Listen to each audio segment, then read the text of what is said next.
But it's one that kind of like it's something that always stuck in my head, right? Seeing yourself wrestle, seeing the likes of kind of Matt Riddle wrestle, the likes of Rusev wrestle. I suppose you know what you might know what I'm leading to already. Yeah, the bare feet. Uh-huh. The bare feet. How does that? Because I know like I said, I've done martial arts my whole life. I spend a lot of time in my bare feet and stuff. I know that like after a while your feet get all callousy and stuff. But like, you know, do you find yourself like when you take a bump out, like say from the ring to the floor, do you think that like are you feeling it more on your feet? Do you think you're more prone to injury because you don't have boots on, or do you think that it helps you more because you're used to wearing those shoes your whole life, or your whole you know martial arts life?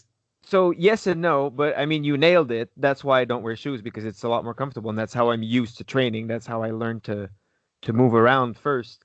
But yes and no. I mean, like if I'm jumping from the top rope to the outside, yes, I'm more likely to hurt my heels on the landing. However, kicking and pointing my toes becomes so much more comfortable when I'm not wearing shoes, as well as a lot of the jumps and stuff where I can fully extend my foot.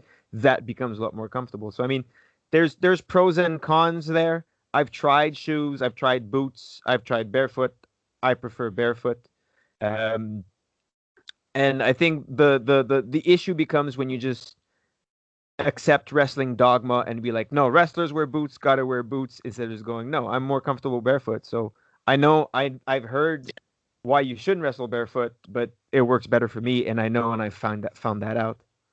And Yeah.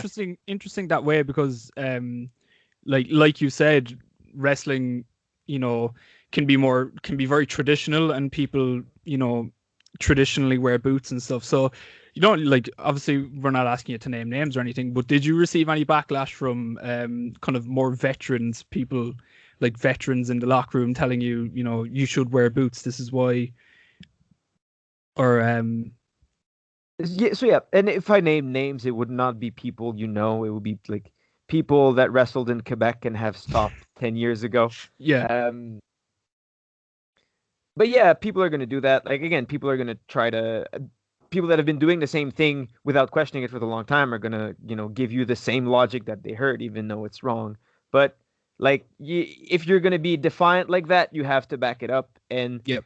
if I was wrestling in the exact same way they did, but decided, no, I'm going to not wear boots or do this one thing different without being able to explain why and go out there and show why my thing is different, why, be it I do a different movement or I do things differently and why it works for me, or just I don't wear boots and this is why it works for me, and then I can go out there, back it up and show it. I think that's the important part. And that's why it's never bothered me.